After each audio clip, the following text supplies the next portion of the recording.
বিচিত্র সাসপেন্স, পুরোটাই উত্তেজনা।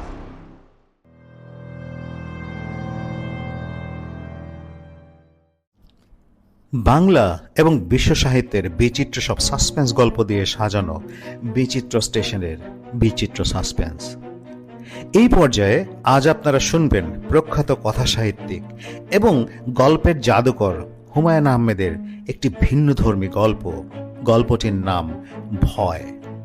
গল্পটি অডিও নাট্যরূপ দিয়ে পরিবেশন করছে বিচিত্র স্টেশন দল। এরকম আরও অনেক গল্প শুনতে এবং বিচিত্র সব অনুষ্ঠান দেখতে সাবস্ক্রাইব করুন বিচিত্র station channel. Bell icon press করুন, নোটিফিকেশন পাবেন। শুরু হচ্ছে আজকের গল্প ভয়।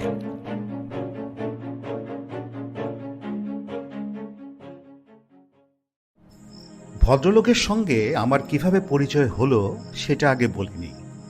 প্র্যাকটিক্যাল পরীক্ষার এক্সামিনার হয়ে পাড়াগা ধরনের এক শহরে গিয়েছিলাম। শহর এবং কলেজের নাম বলার প্রয়োজন দেখছি না, মূল গল্পের সাথে এদের সম্পর্ক নেই। নামগুলো প্রকাশ করতেও কিছু অসুবিধা আছে। এই অঞ্চলে আমি আগে কখনো আসিনি। পরিত্যক্ত এক রাজবাড়িতে কলেজ বানানো হয়েছে। গাছ গাছড়ায় চারদিক আচ্ছন্ন, বিশাল কম্পাউন্ড, কিন্তু লোকজন নেই। পরীক্ষার জন্য কলেজ ছুটি হয়ে গেছে। খাঁ খাঁ করছে চারদিক। আমি একটু হকচকিয়ে গেলাম। একটা সময় ছিল যখন এক্সামিনারদের আলাদা খাতির যত্ন ছিল। কলেজের প্রিন্সিপাল নিজের বাসায় রাখতেন সকাল বিকাল নানা ধরনের খাবার। জাল ফেলে পাকা রুই ধরা হতো, যত্নের চূড়ান্ত যাকে বলে। কিন্তু এখন সেই দিন আর নেই। কেউই পাত্তা দেয় না, বিরক্ত চোখে তাকায় বরং। আমার জায়গা হলো কেমিস্ট্রি ল্যাবরেটরির পাশে একটা খালি কামরায়। প্রিন্সিপাল সাহেব বললেন, আপনাকে হোস্টেলে রাখতে পারতাম, কিন্তু বুঝতেই পারছেন চারদিকে থাকবে ছাত্র, আপনি অস্বস্তি বোধ করবেন। ছাত্ররা তো আর আগের মতো নেই, মট্টত খায়। একবার বাজে মেয়ে নিয়ে এসে নানা কীর্তি করেছে, বিশ্রী ব্যাপার। তবে আপনার খাওয়া দাওয়ার কোনো অসুবিধা হবে না, আমার বাসা থেকে খাবার যাবে। থাকার ঘর দেখে চমকে উঠলাম। আগে বোধহয় এটা স্টোররুম ছিল, একটা মাত্র জানালা, রেলের টিকিট দেওয়ার জানালার মতো ছোট। ঘর ভর্তি মাকড়সার ঝুল। দুটি বিশাল এবং কুৎসিত মাকড়সা পেটে ডিম নিয়ে বসে আছে। এই নিরীহ প্রাণীটিকে আমি অসম্ভব ভয় পাই। এদের ছায়া দেখলেও আমার গা ঠান্ডা হয়ে আসে। ঝাড়ুদারকে 5টা টাকা দিলাম মাকড়সার ঝুল পরিষ্কার করার জন্য। সে কি করলো কে জানে। ঘর যেমন ছিল তেমনই রইল।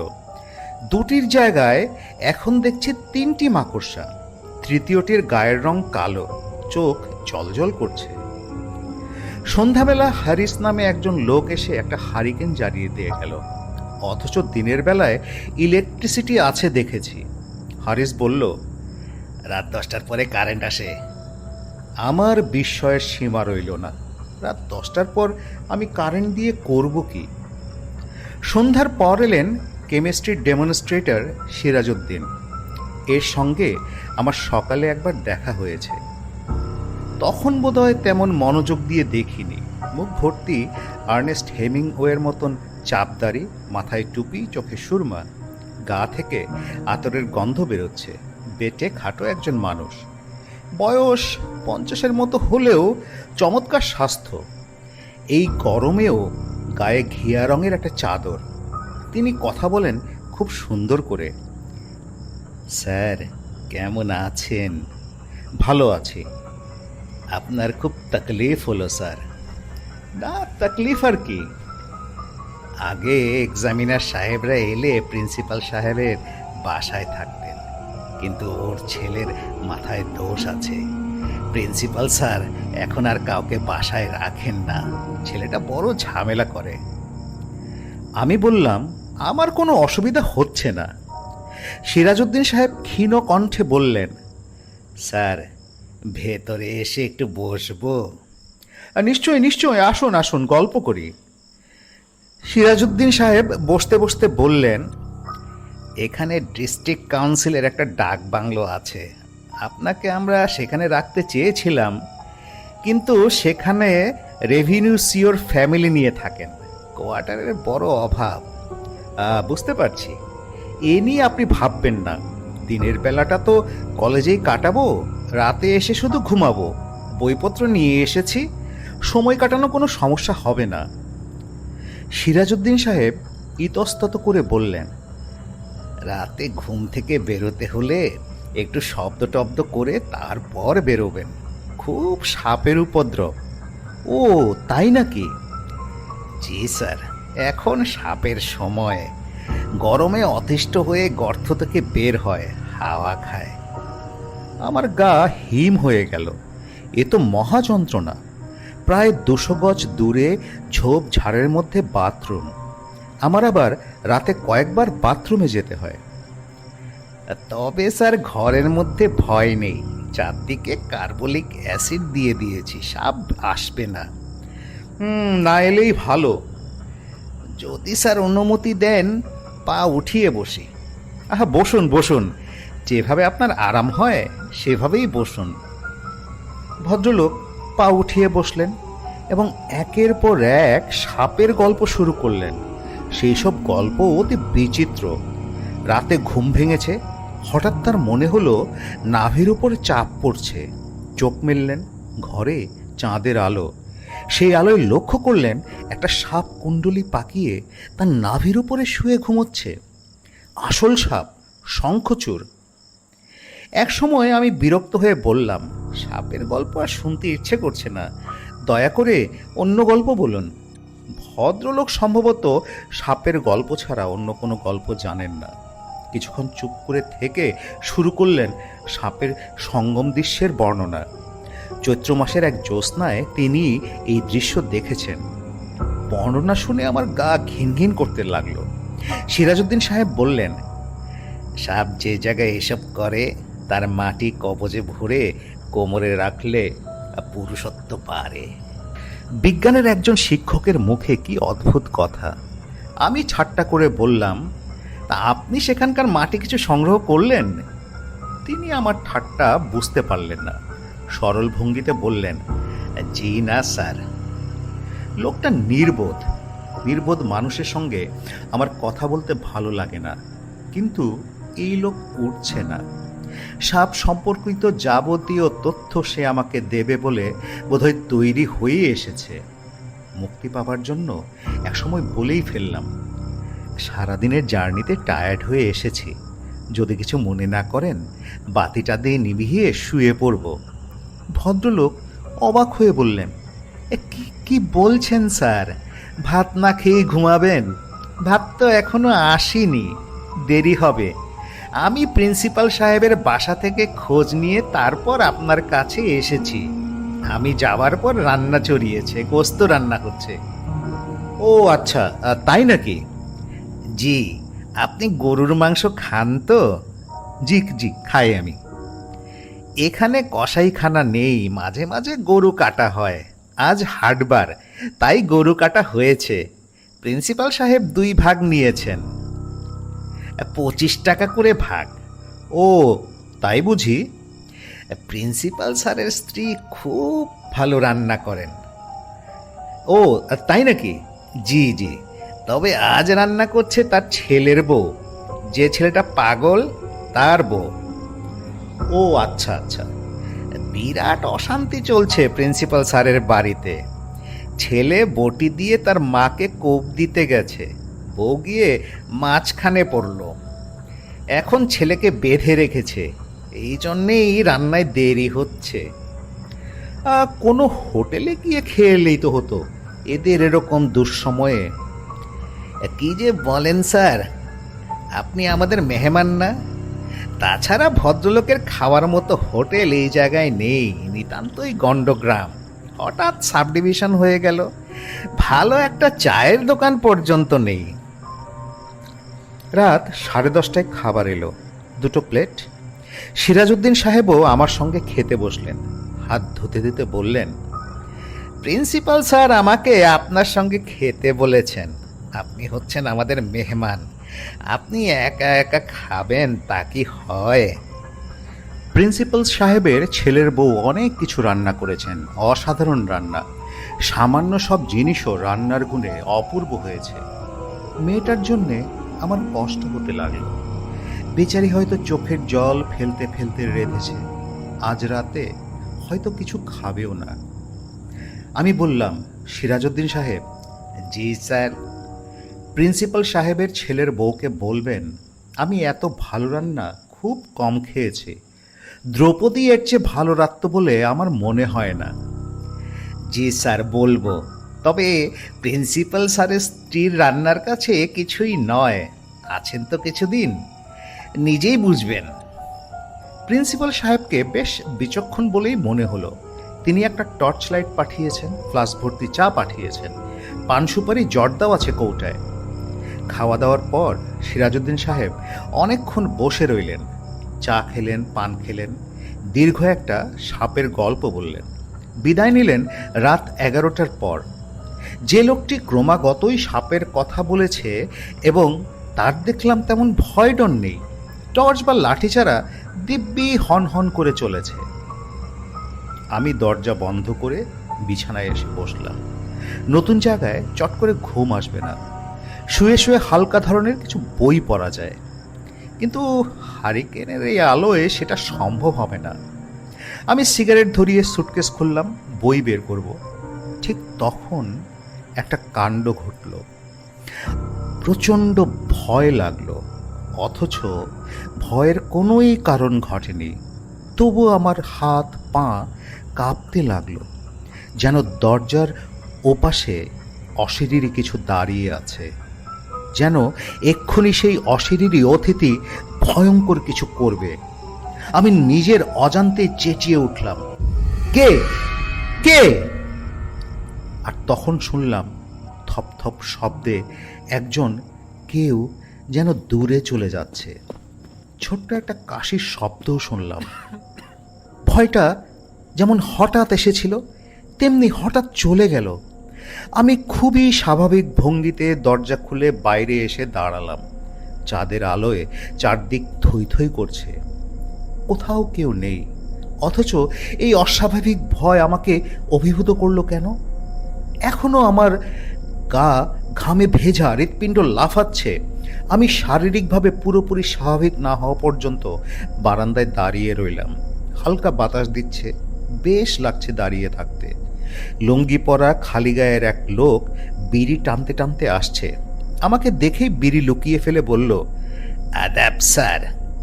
আদাব। তুমি কে? আমার নাম কালীপদ, আমি কলেজের দারোয়ান। তুমি কিছুক্ষণ আগেই কি এখানে ছিলে? জি স্যার, লাইব্রেরি ঘরের সামনে বসেছিলাম। কাউকে যেতে দেখেছ? অজ্ঞে না। কেন স্যার, কিছু হয়েছে? না না, এমনি এমনি। কিছুক্ষণের মধ্যেই ইলেকট্রিসিটি চলে গেল। আমি নিশ্চিন্ত মনে বই নিয়ে শুতে গেলাম। স্টিফেন কিংয়ের লেখা ভৌতিক উপন্যাস, দারুণ রগরগে ব্যাপার। একবার পড়তে শুরু করলে ছাড়তে ইচ্ছে করে না। ভয় ভয় লাগে, আবার পড়তেও ইচ্ছে করে। পুরোপুরি ঘুমোতে গেলাম 1টার দিকে। বারবার মনে হতে লাগলো কিছুক্ষণ আগেই অস্বাভাবিক ভয়টা কেন পেলাম, এর রহস্যটা কি? আমি খুব একটা মানুষ হিসেবে সাহসী এরকম দাবি করি না, কিন্তু অকারণে এত ভয় পাবার মতো মানুষও আমি নই। একা একা বহু রাত কাটিয়েছি, সে রাতে আমার ঘুম ভালো হলো না। দিনের বেলাটা কাটলো খুব ব্যস্ততায়। 21 জন ছাত্র পরীক্ষা দেবে, যোগার্জন তো কিছুই নেই। ল্যাবরেটরির অবস্থা শোচনীয়, একমাত্র ব্যালেন্স তাও ঠিকমতো কাজ করছে না, প্রয়োজনীয় কেমিক্যালসও নেই। সে নিয়ে কারো মাথা ব্যথাও নেই। কেমিস্ট্রির 2 জন টিচার, ওরা নির্বিকার ভঙ্গিতে বসে আছেন। একজন আমাকে বলে গেলেন, কলেজের অবস্থা তো দেখতেই পাচ্ছেন, ক্লাস টাসও তেমন হয়নি, একটু দেখে শুনে নেবেন স্যার, পাস মার্কটা দিয়ে দেবেন। আমি হেসে বললাম, কি করে দেব বলুন, দেবার তো একটা পথ লাগবে। এরা তো মনে হচ্ছে প্র্যাকটিক্যাল কাজ কিছুই করেনি। কি করে করবে বলুন, স্ট্রাইক ফাইক লেগেই আছে, আর জিনিসপত্রও কিছু নেই। একমাত্র সিরাজউদ্দিন সাহেবকে দেখলাম ব্যবস্থা করার জন্য ছুটোছুটি করছেন, চেষ্টা করছেন কিভাবে ছাত্রদের খানিকটা সাহায্য করা যায়। 21 জন ছাত্রছাত্রীর কেউই তাকে এক মুহূর্তের জন্যও চোখের আড়াল করতে রাজি নয়। একটা মেয়ে সল্ট অ্যানালাইসিসে কিছু না পেয়ে স্বভাব মতো কাঁদতে শুরু করেছে। সিরাজউদ্দিন সাহেব তাকে একটা ধমক দিলেন, খবরদার, কাঁদবি না, কাঁদলে চর খাবি, গোড়া থেকে কর, ড্রাই টেস্টগুলো আগে কর, আমাকে দেখিয়ে দেখিয়ে করবি। এক্সামিনারদের একটা দায়িত্ব হচ্ছে লক্ষ্য রাখা যেন ছাত্ররা তাদের নিজেদের কাজগুলো নিজেরাই করে, কিন্তু সবসময় এই দায়িত্ব পালন করা সম্ভব হয় না, দেখেও না দেখার ভান করতে হয়। এখন যেমন করছি। ছাত্রদের জন্য আমার খানিকটা মমতাও লাগছে। যন্ত্রপাতি নেই, কেমিক্যালস নেই, স্যারদের কোনো আগ্রহ নেই, ছেলেরা করবে কি? দুপুরবেলা প্রিন্সিপাল সাহেব দেখতে এলেন পরীক্ষা কেমন হচ্ছে। ভদ্রলোক মনে হয় কিছুটা বিপর্যস্ত। কিছুক্ষণ মুখ কুঁচকে রেখে বললেন, দেন, সব কটিকে ফেল করিয়ে দেন, ঝামেলা চুকে যাক। কোনো প্রিন্সিপালকে এরকম কথা আমি বলতে শুনিনি। আমি হেসে ফেললাম। প্রিন্সিপাল সাহেব বললেন, রাতে কোনো অসুবিধা হয়নি তো? না না জি না, কোনো অসুবিধা হয়নি। সিরাজউদ্দিনকে আপনার খোঁজ খবর রাখতে বলেছি, কোনো কিছু দরকার হলে তাকে বলবেন, সংকোচ করবেন না। না না ঠিক আছে, সংকোচ করব না। সিরাজউদ্দিন ওই সাপের গল্প বলে মাথা খারাপ করিয়ে দেবে, পাত্তা দেবেন না। এখানে সাপের উপদ্রব একেবারে নেই। ও তাই নাকি? আপনাকে ভয় খাইয়ে দিয়েছে বোধহয়, আমাকেও দিয়েছিল। প্রথম যখন আসি এমন অবস্থা, ঘর থেকে বের হবার আগে হারিকেন, লাঠি এসব নিয়ে বের হতাম। প্রিন্সিপাল সাহেব বেশিক্ষণ দাঁড়ালেন না। আগামীকাল সন্ধ্যায় চা খাবার দাওয়াত দিয়ে ব্যস্ত ভঙ্গিতে চলে গেলেন। 5টায় পরীক্ষা শেষ হবার কথা, কিন্তু শেষ হলো রাত 9টায়। সিরাজউদ্দিন সাহেবের বিধ্বস্ত অবস্থা। আমি হাসতে হাসতে বললাম, পরীক্ষা তো আপনার ছাত্ররা দেয়নি, দিয়েছেন আপনি। মনে হচ্ছে ভালোই দিয়েছেন। আমার সঙ্গে তিনি ঘরে ফিরলেন। খাওয়া দাওয়া করে নিজের জায়গায় ফিরে যাবেন। অতিরিক্ত ক্লান্ত থাকার জন্যই বোধ হয় আর সাপের গল্প শুরু হলো না। নিঃশব্দে খাওয়া শেষ করে তিনি উঠে দাঁড়ালেন। স্যার যাই, দরজা বন্ধ করে শুয়ে পড়বেন। রাত বিরতে বের হবার সময় একটু খেয়াল রাখবেন, শব্দ করে পা ফেলবেন, সাপের সিজন এখন। আর ঠিক আছে ঠিক আছে, আমি খুব খেয়াল রাখব। আমি দরজা বন্ধ করে বিছানায় এসে বসা মাত্র ঠিক আগের মতো হলো। তীব্র একটা ভয় আমাকে আচ্ছন্ন করে ফেলল। থর থর করে আমার হাত পা কাঁপছে, নিঃশ্বাস নিতে পারছি না। মনে হচ্ছে এক্ষুনি বোধহয় অজ্ঞান হয়ে যাব। দরজার কড়ায় টং করে একটা শব্দ হলো, যেন কেউ কড়া নাড়তে গিয়েও নাড়ল না। আর ঠিক তখনই ভয়টা চলে গেল। আমি পুরোপুরি স্বাভাবিক। জগ থেকে ঢেলে এক গ্লাস পানি খেলাম, গলা উঁচিয়ে ডাকলাম, এই কালীপদ, কালীপদ! কেউ সাড়া দিল না। আজ বোধহয় ডিউটি দিচ্ছে না। বারান্দায় একটা চেয়ার টেনে এনে বসলাম, সিগারেট ধরালাম। আকাশে অল্প মেঘ, মাঝে মাঝে মেঘের আড়ালে চাঁদ ঢাকা পড়ে যাচ্ছে, আবার ভেসে উঠছে। অপূর্ব আলো আধারে ঢাকা শহরে বসে এই দৃশ্য ভাবাই যায় না। তবে জায়গাটা বড় বেশি নির্জন, ঝিঝি ডাকছে। কিন্তু সেই ঝিঝির ডাকও যেন ম্যাজিকের মতো করে হঠাৎ থেমে যাচ্ছে। সেই সময়টা বেশ অদ্ভুত মনে হয়। সবাই যেন বিরাট কোনো ঘটনার জন্য অপেক্ষা করছে। বইপত্র পড়ে আমার ধারণা হয়েছিল শেয়াল বোধহয় প্রহরে প্রহরে ডাকে। এই ধারণাও দেখলাম সত্যি না, সারাক্ষণই শিয়াল ডাকছে। সেই ডাকের মধ্যে একটা করুণ ব্যাপার আছে, শুনতে ভালো লাগে। ক্লাস থেকে চা ঢেলে নিয়ে আবার এসে বসলাম বারান্দায়। আর তখন দেখলাম কালীপদ আসছে। তার হাতে এক গাদা এঁটো বাসন কোসন, সম্ভবত পুকুরে ধোবে। আমি ডাক দিয়ে বললাম, এই কালীপদ। আদাব স্যার। একটু শুনে যাও তো। কালীপদ এগিয়ে এসে মাথা নুইয়ে প্রণাম করলো। হিন্দুদের প্রণামের এই ভঙ্গিটি বেশ সুন্দর। তা রাত দুপুরে ধুতে যাচ্ছ নাকি? হ স্যার। আচ্ছা, তুমি সিরাজউদ্দিন সাহেবের বাসা চেনো? আগে চিনি। কত দূর এখান থেকে? 2 মাইলের উপরে হইব। কালীপদ, তুমি একটা কাজ করতে পারবে? নিশ্চয়ই পারবো স্যার, বলেন। তুমি কি আমাকে ওর বাসায় নিয়ে যেতে পারবে? কালীপদ অবাক হয়ে বলল, এখনই যাবেন স্যার? হ্যাঁ, এখন। তুমি তোমার কাজ সেরে আসো, তারপর যাব। স্যার, আমি উনারে ডাইকে নিয়ে আসি? না না, ডেকে আনতে হবে না, আমি যাব। তোমার কোনো অসুবিধা আছে? ওকে, না স্যার, অসুবিধা নাই, আমি আসতেছি। সিরাজউদ্দিন সাহেবের বাসায় যাবার ব্যাপারটা আমি যে ঝোঁকের মাথায় করলাম তা নয়। আমার নিশ্চিত ধারণা হয়েছে যে সিরাজউদ্দিনের সঙ্গে আমার হঠাৎ ভয় পাবার একটা সম্পর্ক আছে। এই সম্পর্ক বের করতে না পারলে আজ রাতেও আমার ঘুম হবে না। আধা ভৌতিক কোনো ব্যাপারে আমার বিশ্বাস নেই। কার্যকারণ ছাড়া এই পৃথিবীতে কিছুই ঘটে না।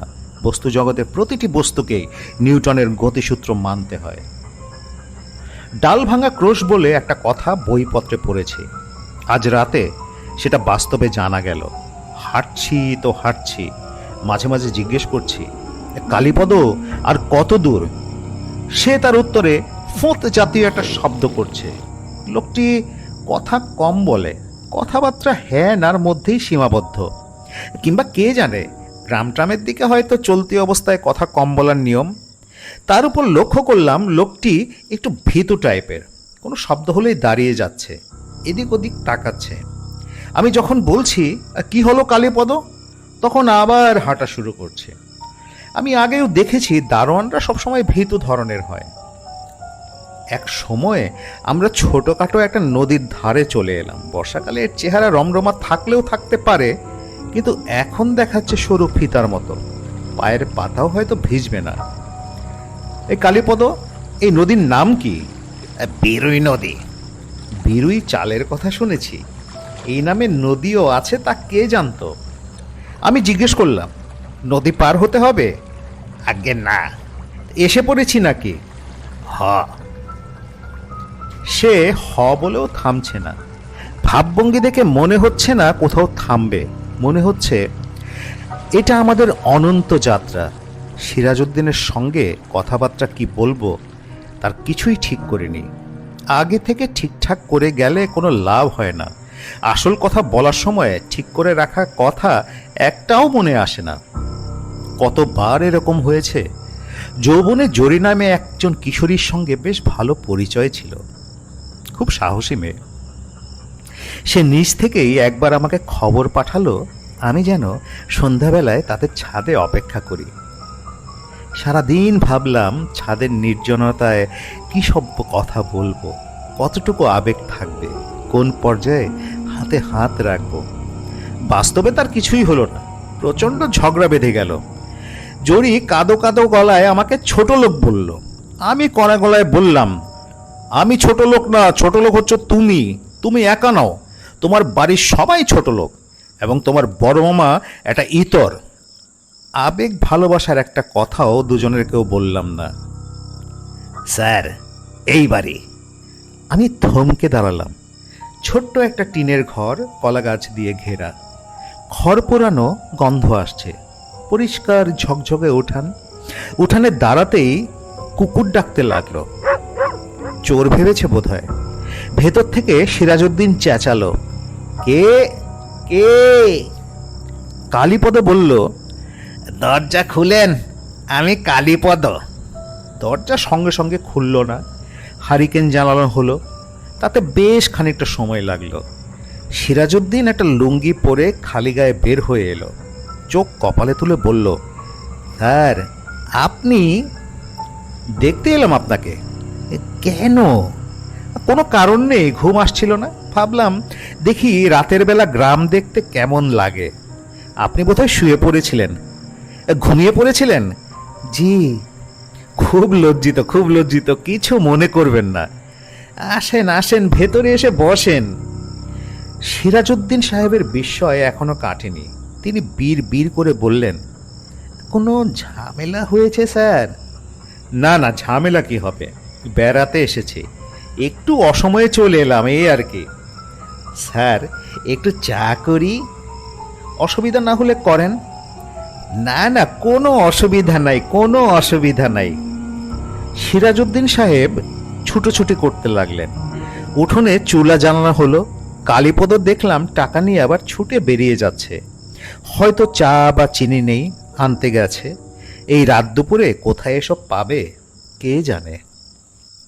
আমি ঠান্ডা গলায় বললাম, সিরাজউদ্দিন সাহেব। সিরাজউদ্দিন সাহেব বললেন, জি স্যার। লোকজন দেখছি না যে, আপনি একাই থাকেন নাকি? বিয়ে শাদি করি নাই তো। করেননি কেন? ভাগ্যে ছিল না, কষ্টের সংসার ছিল, নিজেই খেতে পেতাম না। এখন তো বোধহয় সেই অবস্থা না। জি, এখন মাশাল্লাহ সামলে উঠেছি, কিছু জমি জমাও করেছি। ও তাই নাকি? অতি অল্প, এই ধানি জমি। তা একা একা থাকেন, ভয় লাগে না?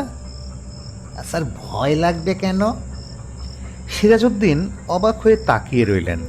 আমি খানিকটা অস্বস্তি বোধ করতে লাগলাম। ভয়ের ব্যাপারটা নিয়েই আমি আলাপ করতে চাই, কিন্তু কিভাবে সেটা করা যায়? আমি ইতস্তত করে বললাম, আপনি ভূত বিশ্বাস করেন? জি না স্যার, এসব কুসংস্কার। এই গ্রামে একটা রেইন ট্রি গাছ আছে, লোকে নানান কথা বলে, কি কি না কি দেখে, আমি কোনোদিন দেখি নাই। রাত বিরাতে কত যাওয়া আসা করি। চা তৈরি হয়েছে, চিনি ছিল না, খেজুরের রসের চা, চমৎকার পায়েস পায়েস গন্ধ। চায়ে চুমুক দিতে দিতে সিরাজউদ্দিন বললেন, তবে স্যার জিন বলে একটা জিনিস আছে। আমি কৌতূহলী হয়ে বললাম, আপনি বিশ্বাস করেন? করব না কেন? কোরআন শরীফে পরিষ্কার লেখা, জিন এবং ইনসান। হাসরের দিনে মানুষের যেমন বিচার হবে, জিনেরও হবে। আপনি জিন দেখেছেন কখনো? জিন না, সাধারণ লোকে দেখে না। আমি দীর্ঘ নিঃশ্বাস ফেললাম। সিরাজউদ্দিন লোকটি আসলেই সাধারণ, কোনো রকম বিশেষত্ব নেই। আমার হঠাৎ ভয়ের সঙ্গে লোকটিকে কিছুতেই জড়ানো যাচ্ছে না। সরাসরি এই প্রসঙ্গটা আনাও মুশকিল, তবু একবার বললাম, আপনি চলে যাবার পর ওই রাতে কেমন যেন হঠাৎ করে ভয় পাই। সিরাজউদ্দিন সাহেব সঙ্গে সঙ্গে উদ্বিগ্ন স্বরে বললেন, সাপ জিনিসটা তো ভয়েরই, ভয় পাওয়াটাই ভালো। তাহলে সাবধানে চলাফেরা করবেন, অসাবধান হলেই সর্বনাশ। রাতে বের হলে টর্চ লাইট সঙ্গে রাখবেন, শব্দ করে পা ফেলবেন। বিদায় নিতে নিতে রাত 1টা বেজে গেল। সিরাজউদ্দিন আমার সমস্ত আপত্তি অগ্রাহ্য করে এগিয়ে দিতে এলেন। তিনি এলেন বিরুই নদী পর্যন্ত। চাঁদের আলো আছে, চারদিকে স্পষ্ট দেখা যায়। তবুও তিনি জোর করে কালীপদর হাতে একটা হারিকেন ধরিয়ে উল্টো দিকে রওনা হলেন। আমি দাঁড়িয়ে রইলাম। যতক্ষণ তাকে দেখা যায় ততক্ষণ দাঁড়িয়ে রইলাম। যেই মুহূর্তে তিনি বাঁশবনের আড়ালে পড়লেন, ঠিক সেই মুহূর্তে আবার সেই রকম হলো, অন্ধ যুক্তিহীন ভয়। যেন ভয়ঙ্কর অশুভ একটা কিছু আমার উপরে ছুটে আসছে। সেই অশুভ জিনিসটাকে চোখে দেখা যায় না, কিন্তু আমি আমার রক্তের প্রতি কণিকায় তাকে অনুভব করছি। এর ক্ষমতা অসাধারণ। এ অন্য জগতের কেউ, এই জগতে তাকে কেউ জানে না। আমার সমস্ত ইন্দ্রিয় কাঁপিয়ে দিয়ে ভয়টা চলে গেল। কিছুটা ধাতস্থ হয়ে লক্ষ্য করলাম আমি মাটিতে বসে আছি। কালীপদ আমার মুখের উপর ঝুঁকে পড়ে বলছে, কি হইল স্যার, কি হইল? কিছু হয়নি, মাথাটা কেমন যেন ধরল। মাথা ধুইবেন স্যার নদীর পানি দিয়ে? মাথা ধুতে হবে না, চলো রওনা দিই। বলেও রওনা দিতে পারলাম না। ভয় একেবারেই নেই, কিন্তু শরীর অবসন্ন, অসম্ভব ঘুম পাচ্ছে। আমি জিজ্ঞেস করলাম, কালীপদ, যে অজ্ঞে একটু আগে তোমার কোনো ভয় টয় লেগেছে? যে না স্যার। ও আচ্ছা, ঠিক আছে, চলো আস্তে আস্তে হাঁটি। কালীপদ বারবার মাথা ঘুরিয়ে আমাকে দেখছে। পাগল ভাবছে কিনা কে জানে। ভাবলেও তাকে দোষ দেওয়া যায় না। যে লোক মাঝরাত্রিতে বেড়াতে বের হয়, অকারণে ভয় পেয়ে আদমরা হয়ে যায়, সে আর যাই হোক খুব সুস্থ নয়। পরের দিনটা আমার খুব খারাপ কাটলো, কিছুতেই মন বসাতে পারি না। ভাইবা শুরু হয়েছে, ছাত্রদের প্রশ্নের জবাবগুলো ঠিকমতো শুনছি না। বিএসসি পরীক্ষা দিতে এসে একজন দেখি সোডিয়াম ক্লোরাইডের ফর্মুলাতে 2টো ক্লোরিন অ্যাটম দেখাচ্ছে। প্রচণ্ড রাগ হবার কথা, রাগও হচ্ছে না। পাস নাম্বার দিয়ে বিদায় করে দিচ্ছি। কেমিস্ট্রির হেড বললেন, আপনার কি শরীর খারাপ? আমি ক্লান্ত গলায় বললাম, হ্যাঁ, কিছুতেই মন বসছে না, খুব টায়ার্ড লাগছে। রাতে ঘুম কেমন হয়েছে? ঘুম ভালোই হয়েছে। যদি হোমিওপ্যাথিতে বিশ্বাস করেন, আপনাকে এক ডোজ ওষুধ দিতে পারি। আমি বিরক্ত সুরে বললাম, আপনি হোমিওপ্যাথিও করেন? জি, ছোটখাটো একটা ডিসপেন্সারি আছে, রোগী টোগী ভালোই হয়। মফস্বলের কলেজ টিচারদের এই এক জিনিস, একমাত্র পেশায় তারা খুশি নন। প্রত্যেকের দ্বিতীয় কোনো পেশা আছে, কোন পেশাটি প্রধান বোঝা মুশকিল। কি স্যার, হোমিওপ্যাথিতে বিশ্বাস আছে? জি না, ভূত প্রেত এবং হোমিওপ্যাথি এই 3 জিনিস আমি বিশ্বাস করি না। আপনি কিছু মনে করবেন না। ভদ্রলোক মুখ কালো করে বললেন, হোমিওপ্যাথি বিশ্বাস করেন না কেন? এটা তো হাইলি সায়েন্টিফিক ব্যাপার। হানিম্যান সাহেব নিজেই ওনার কথাই ধরেন, উনি নিজে একজন পাশ করা ডাক্তার ছিলেন। হোমিওপ্যাথির বিরুদ্ধে আমি এক গাদা কথা বলতে পারতাম।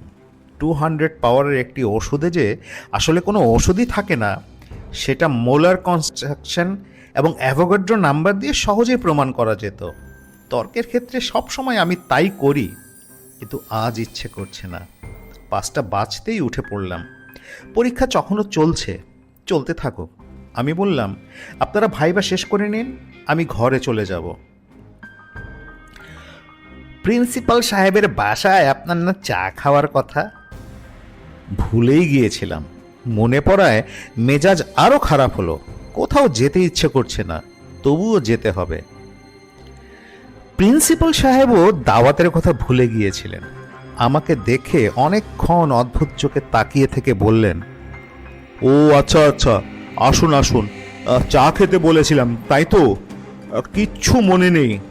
আসুন আসুন, বারান্দায় বসি, নানান ঝামেলায় আছি ভাই। তিনি আমাকে বসিয়ে রেখে ভেতরে চলে গেলেন। অনেকক্ষণ তার কোনো সাড়া পাওয়া গেল না। দরজা ধরে 5-6 বছরের মিষ্টি চেহারার একটি মেয়ে কৌতূহলী চোখে আমাকে দেখছে। এর সঙ্গে 2-একটা কথা বলা উচিত, কিন্তু ইচ্ছে করছে না।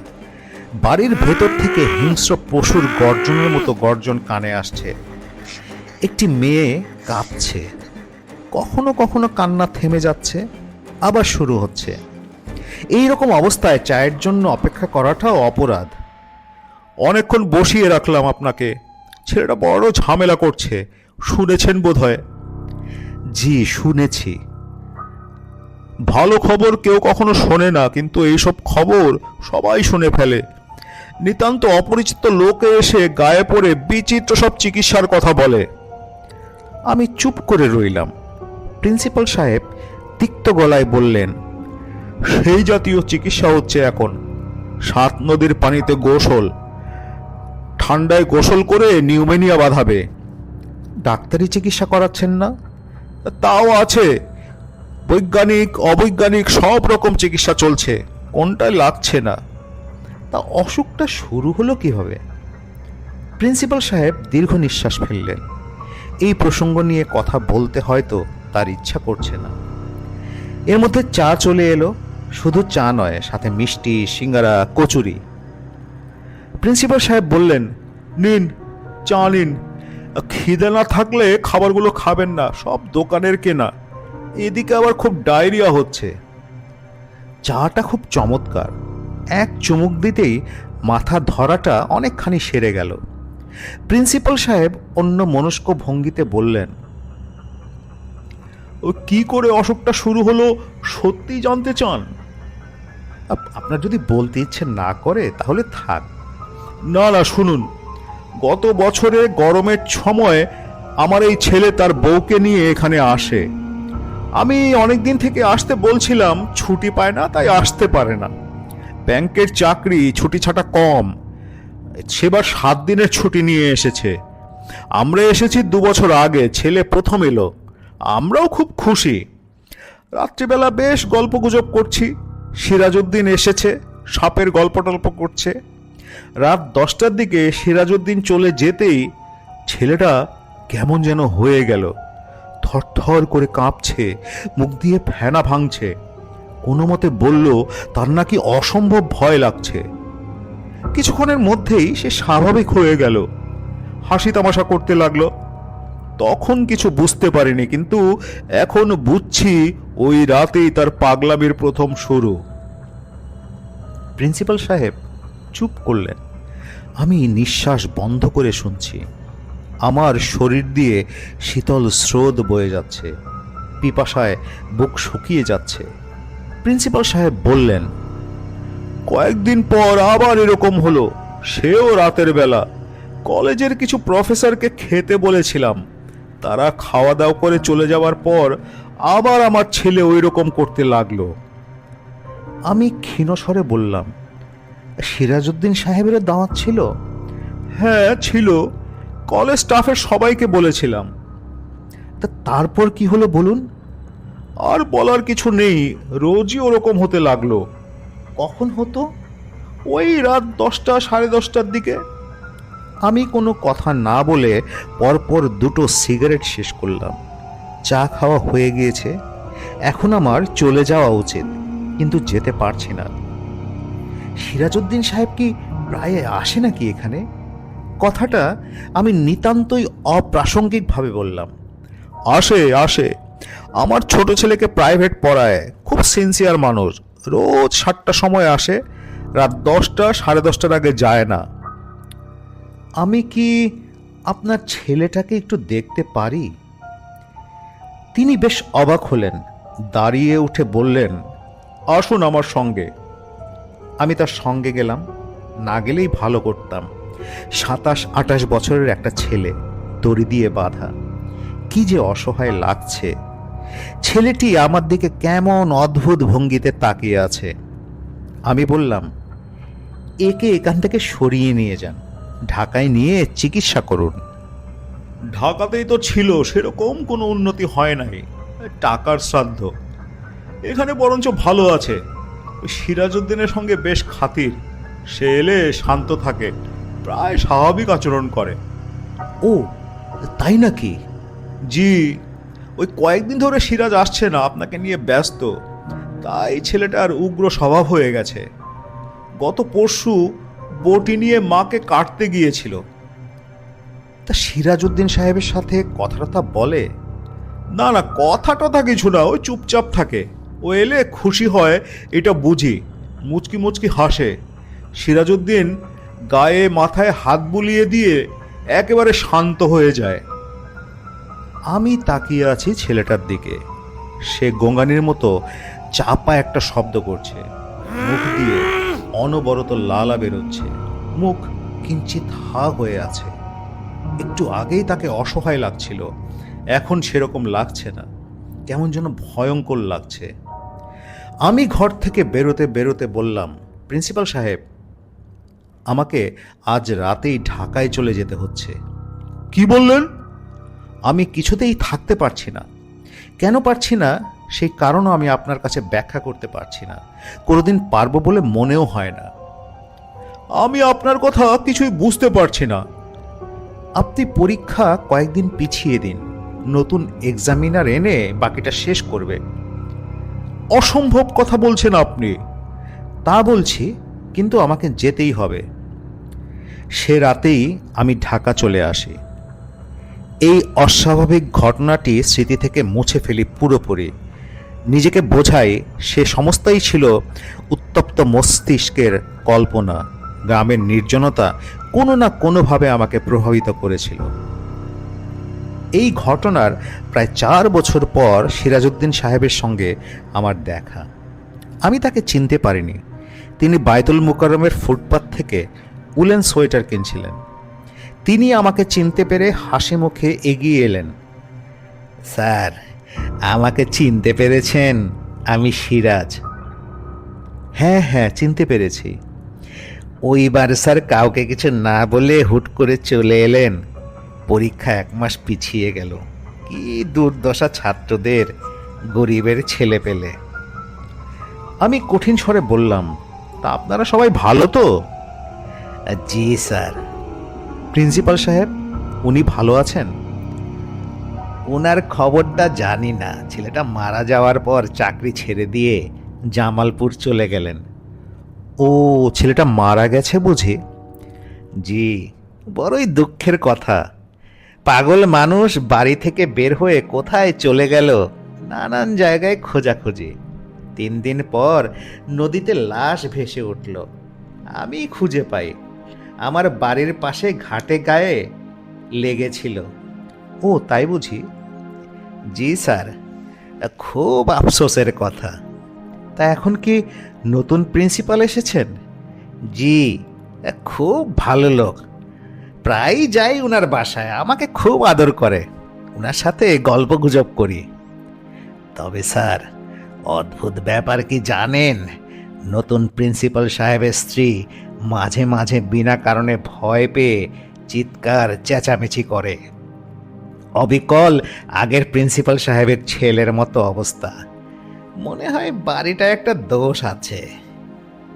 আমি কঠিন চোখে লোকটার দিকে তাকালাম।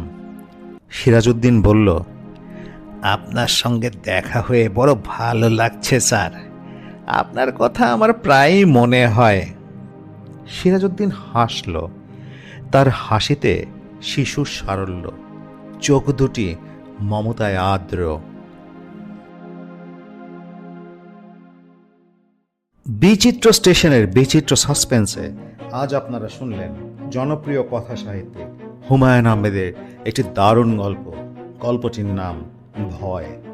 এরকম আরও অনেক গল্প শুনতে, অনেক বিচিত্র অনুষ্ঠান দেখতে চ্যানেলটি সাবস্ক্রাইব করুন এবং নোটিফিকেশন পেতে বেল আইকন প্রেস করুন। বিচিত্র স্টেশনের সাথে থাকুন।